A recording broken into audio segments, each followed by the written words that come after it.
Welcome to the Poetry Club online. Today I'm going to read you December's poems.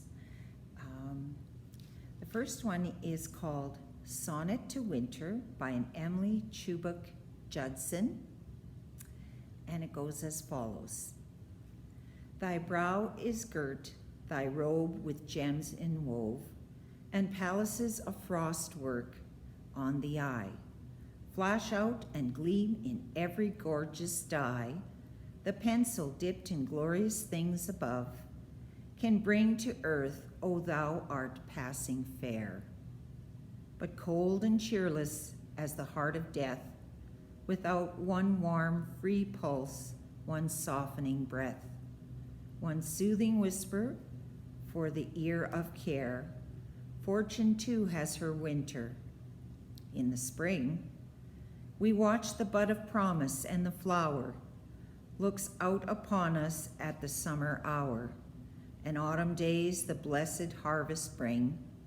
Then comes the rain of jewels rare and gold, when brows flash light, but hearts grow strangely cold.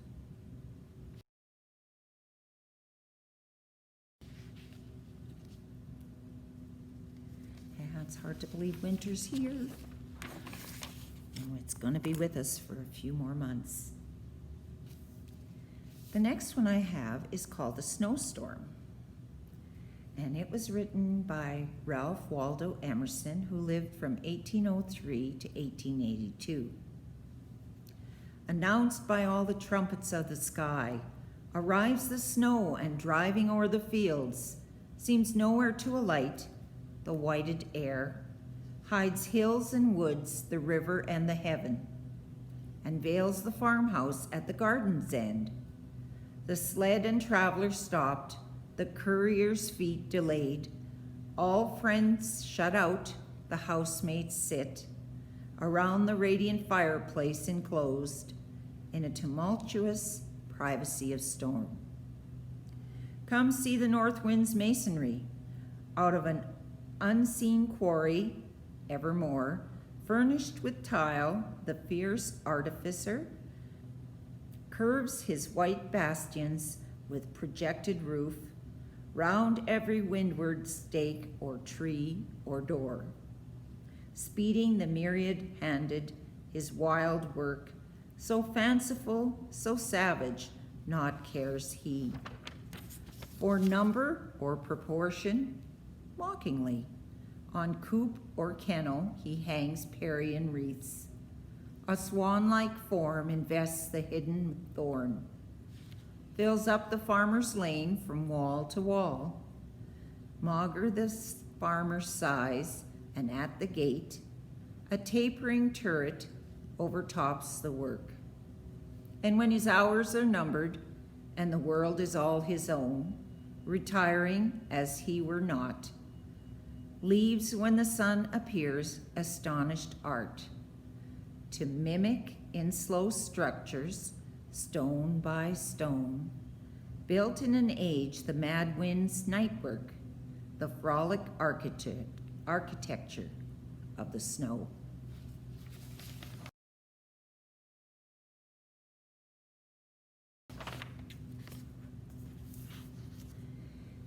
This one I think you may have heard of before, although I think it's kind of been made into a song. It's called Christmas Bells by Henry Wadsworth Longfellow, 1807 to 1882. I'll try not to sing it. I heard the bells on Christmas Day, their old familiar carols play, and wild and sweet the words repeat of peace on earth, goodwill to men. And thought how, as the day had come, the belfries of all Christendom had rolled along the unbroken song of peace on earth, goodwill to men. Till ringing, singing on its way, the world revolved from night to day, a voice, a chime, a chant sublime of peace on earth, goodwill to men.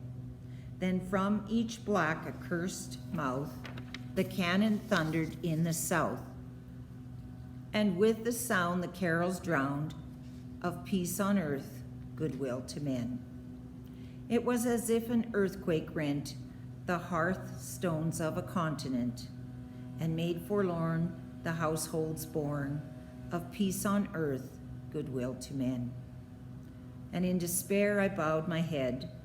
There is no peace on earth, I said, for hate is strong and mocks the song of peace on earth, goodwill to men. Then pealed the bells more loud and deep. God is not dead, nor doth he sleep. The wrong shall fail, the right prevail, with peace on earth, goodwill to men.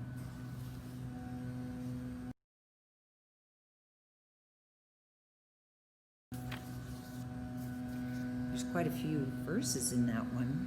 I think we mostly know the first one. And then, of course, in the month of December, it wouldn't be the same without a visit from St. Nicholas.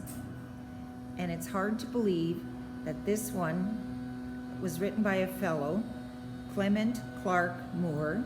He lived from 1779 to 1863. 'Twas the night before Christmas, when all through the house not a creature was stirring, not even a mouse. The stockings were hung by the chimney with care, in hopes that St. Nicholas soon would be there. The children were nestled all snug in their beds, while visions of sugar plums danced in their heads.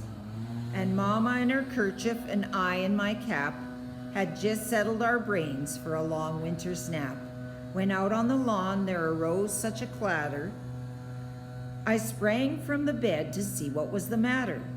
Away to the window I flew like a flash, tore open the shutters and threw up the sash. The moon on the breast of the new fallen snow gave the luster of midday to objects below. When what to my wondering eyes should appear but a miniature sleigh and 8 tiny reindeer, with a little old driver so lively and quick. I knew in a moment it must be Saint Nick. More rapid than eagles his coursers they came, and he whistled and shouted and called them by name. Now Dasher, now Dancer, now Prancer and Vixen, on Comet, on Cupid, on Donder and Blitzen, to the top of the porch, to the top of the wall, now dash away, dash away, dash away all. As dry leaves that before the wild hurricane fly, when they meet with an obstacle, mount to the sky. So up to the housetop the coursers they flew, with the sleigh full of toys, and St. Nicholas too. And then in a twinkling I heard on the roof the prancing and pawing of each little hoof. As I drew in my head and was turning around, down the chimney St. Nicholas came with a bound. He was dressed all in fur from his head to his foot, and his clothes were all tarnished with ashes and soot. A bundle of toys he had flung on his back, and he looked like a peddler just opening his sack. His eyes, how they twinkled, his dimples, how merry. His cheeks were like roses, his nose like a cherry. His droll little mouth was drawn up like a bow. The stump of a pipe he held tight in, got one line ahead of myself. And the beard of his chin was as white as the snow.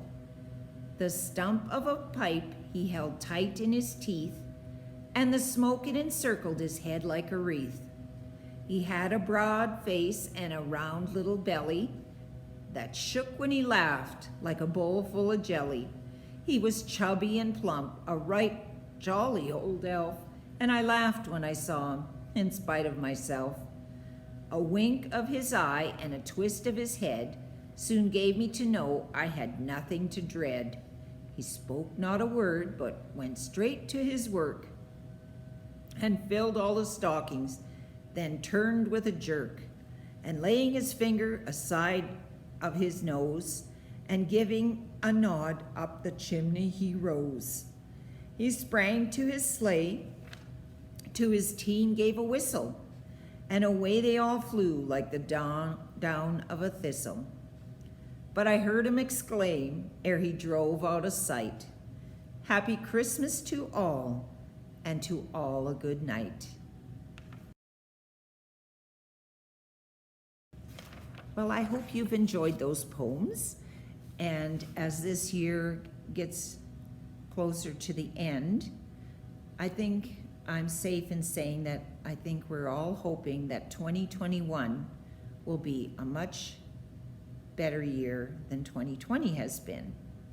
Thank you for joining us. Take care.